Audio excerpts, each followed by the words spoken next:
Hello everyone. Good morning, good afternoon, and good evening. So today we are getting a gap up, mainly driven by the semis again.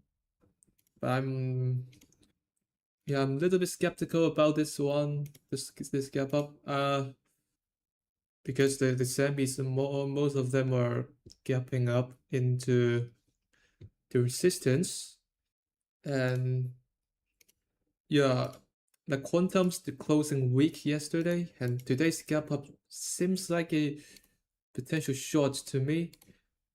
And also watching like Tesla also on the short side. SpaceX is also looking a little bit shortable.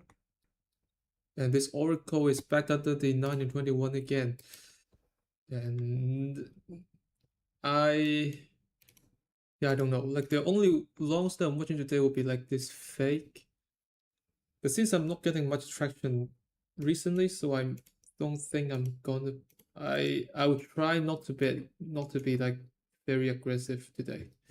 And yeah, mainly trying to observe how the market gonna react on this gap update. Can it follow through to the upside and like showing some broadening breadth, etc. I mean, like I think that the main weakness in the market right now is like really is only like semis or maybe other like yeah, the speculator names like the small caps and the speculation, like the theme of like quantums, maybe nuclear theme, etc. But yeah, all other sectors are doing fine. Like the retail, the biotechs, the metals are doing fine, and the defensive sectors like the consumers, staples, etc. This basics can, I think it can go like both way. I think it is acting in a quite neutral today. Gonna be like a little bit open-minded on this thing. It looks like this HP is getting earnings in September, like a few days later than I saw it yesterday. Hey guys, I'm sorry for the long wait. I think I finished today's trading, and yeah, overall it's also not a good day. That I also got a few trades getting stopped out, and yeah, looks like the cybersecurities names are not finding support. Just so maybe, yeah, maybe it's not the right time. Would you mind to explain the thesis on PanW if you think cybersecurity is a bit weak now? Yeah, all the cyber trades that I mainly based on the weekly 9 that it has found support. Yeah, like once a few weeks ago. And to me, if a stock would if a stock belongs to a like a true market leader, most of the time they're gonna find support and bounce back and find a bounce from the weekly 9. So most of them gonna serve the weekly 9 higher during the uptrend. So that's why I am always like uh, eyeing for the weekly 9 pullback and see whether I can manage to get a tight risk entry near the weekly 9. So definitely the daily doesn't seems that right, but yeah, my main focus is on the weekly. And also I'm like trading at the IGV potential breakout, but looks like it's also fading back here. So maybe I'm wrong. Maybe I'm too early. Is HIMS a good candidate for the weekly 9 pullback entry and also benefits from mRNA catalyst? Mm, yeah, I kind of like that. And both the weekly and daily CMAs are like converging. They're really close. Yeah, I really like it. Yeah, when especially like both the daily and the weekly. The weekly is like it's recovering from a like I think a 6 70 80% drawdown, and now slowly grinding back off the weekly EMAs. Now is above all of them, and last week printed a strong weekly candle, and this week is like pulling back into the older EMAs, and now it's finding. So I kind of like it, and also like probably I'm not very certain, but yeah, it's probably in the related to the biotech theme a little bit, or like the healthcare. So it also like makes it a little bit more favorable. So yeah, I really like it. This mRNA, like this 60-minute breakout is looking very good. I think I should have catch this one. Hmm. Yeah, I think I should have catch this one. When you are reviewing charts in your screening process, do you review weekly chart first or daily?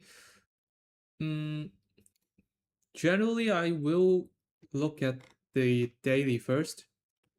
Um, yeah, sometimes when the daily doesn't look that good, like for example on this net, that below the daily 9 and 21, but it's also above like the weekly 50, and like the 50 is also is still trending higher, and it keeps building like higher lows. Like for now it's still in a pretty good uptrend, like building higher highs and higher lows.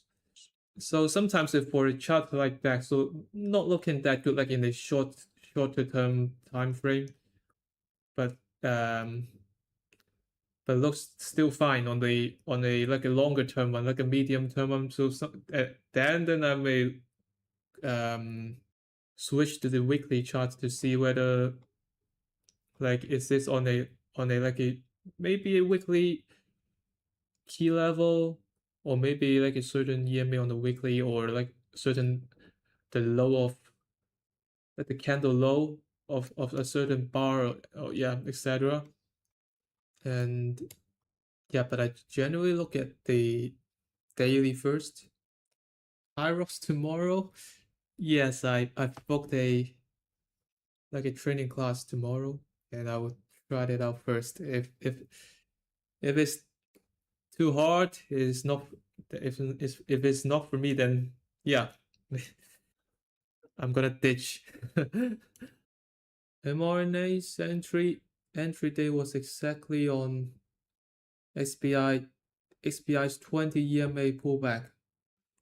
Yes, uh, yeah, I'll look at that as well. So I think probably on this day, 14th of August, when mRNA is uh doing a wow, that chart. Yeah, it's doing a 9 EMA pullback. Maybe another one that I think is also a pretty good entry is on the 12th of August. And when all the EMAs are clustered together, and a little bit, I think, a little bit below the end of VWAP, which makes it more favorable than like buying near the end of VWAP up here, and also aligning with the previous swing highs, like these highs as well. So actually, it is catchable. Like yeah, I think it's just so yeah, it is what it is. Parabolic short on PUR extended and approaching the previous swing high. Mm, not for me. Um, but this move is only like 70%, and I don't see like a huge volume expansion, and we got a pausing day to yesterday. Yeah, it is not even super extended on the 60-minute chart, so definitely I don't think it's not valid for the parabolic shots. For finding the hottest and strongest theme, would you go through the ETF first to find out which sector, or do you just spot it out when you are screening individual stocks? Um, I mainly spot it out when I'm like screening the individual stocks. But it's because I'm doing the screening before the like I'm doing the individual stocks before the ETF. So I'm going through all the like the lagging watch list, mediocre, and the leading watch list, and then I'll go through the sectors in the end. So generally, I would get like a pretty solid idea or a or a view like before going through the sector ETF. But still, like the sector ETF will helps me to like confirm my opinion, my observations, and also helping me to catch the ones uh the sectors like the slower sectors or the sectors that I'm not focusing on, that I don't put much names into my watch list, like the biotechs. And I'm actually thinking adding some more like some biotech names into the watch list, or like this pillar, that the mega cap watch list. Uh, yeah, but it's too late right now, so probably later. And so yeah, I'm going through the individual stocks first, and then the ETFs late in the end. Manuel, how do you feel the 200 SMA? I'm not using it, so I have no opinion on that. You studied at CUHK? Yes. Uranium pretty strong today. Hmm. Do you update your leading, mediocre, etc. watches often? I update them like daily, day to day.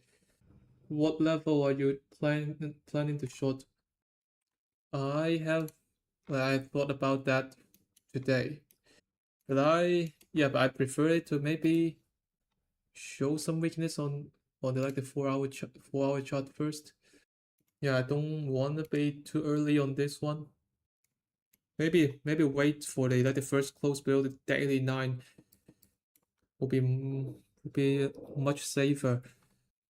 I think it depends on how how my trading uh, at that time. Like if I can get some traction in the coming days or weeks, then maybe I can be a little bit more aggressive on this one, on this short. But if not, then I will wait for the more optimal entries. Like I think, yeah, at least it has to it has to close below the daily 9, maybe. Yeah, probably. Do you consider trying systematic trading? Mm, right now, I don't have any interest on trying it. Can you explain why you keep your discretionary style? I don't need any reason for me to keep my style, right? Like because I'm already using a a style that kind of suits me and delivers pretty good performance over the years, then I don't need any reason to swap to switch to other styles, right?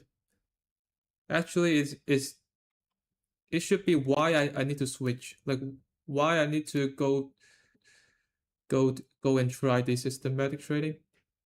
So the question should be in reverse. Do you think MP is a good name with convergence of EMAs? Yeah, I think it is. It looks pretty good. So far, it respects like the rising EMAs pretty well. I wonder how many trades do you do for a fund size of about 50K US dollar? I think the number of trades does not depend on the on the fund size, on how much money in your account. Mainly depends on your style, on your time frames, and on which um like entry tactics or setup that you take. And for if there are multiple good setups in the same sector, how would you compare them? Uh, hard is hard. I think it's hard to tell, and it depends. To me, mm, there's some may like the general preference would be the liquidity and how fast is the are stocks moving. So maybe compare the like the ADRs and compare the dollar volume first. I mean, there are always some like maybe like the small details showing one stock is like technically better than the other ones. Like maybe like the undercuts and rallies, maybe like the inside days for the volatility contraction. Yeah, personally, I think SpaceX can go like either way. If if SpaceX gonna stop me out, maybe I'm gonna flip short right away. So, mm, not sure about that one. How do you prevent yourself from being affected by the noises from social media on different views on the stock and market? Would you take any reference from what people say on Twitter or forums? The easiest way that can prevent you from the noises will be uh like staying out from the environments that, that produce noises. So I I deleted like the Twitter or like all the trading related apps.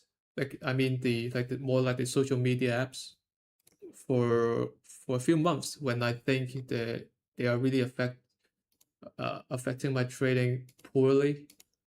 What do you think you improved the most for past 2 years? What would you tell yourself if you can go back to meet yourself before you become consistently profitable?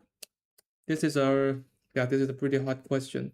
And yeah, I don't think I will I think there's just so much to talk about on this one. But my main take will be prevent um make less mistakes. I think that will be it. Maybe do less random trades. Uh, do not follow your stops. Do not revenge trade with increasing risk. That's that. Those will be my major mistakes that I've made in the first couple of years.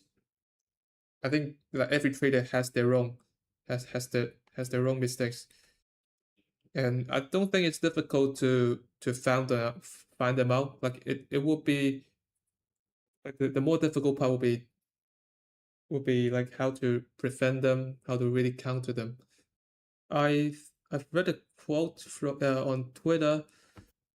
I think it's from like it's Scotland, like another trader called like Scotland.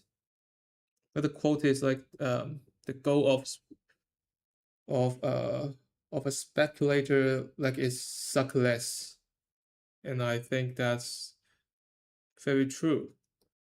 I mean, in order to like survive in trading world, you have to really protect your downside first, so you can get more time to to develop your upside. Like if you keep focusing on develop your upside, but ignore protecting your downside, then one drawdown will wipe you out.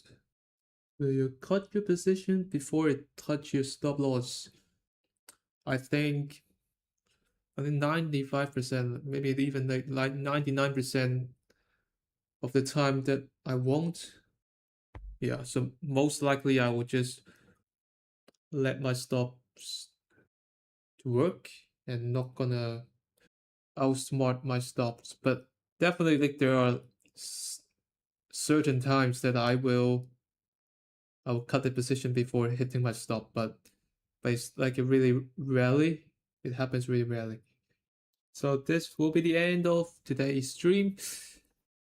Still a pretty slow day. Hopefully, market can show some momentum in the future. And now is not that favorable to my style. So I'm mainly like testing the market out. Thank you guys for coming, and we'll see you in the next one.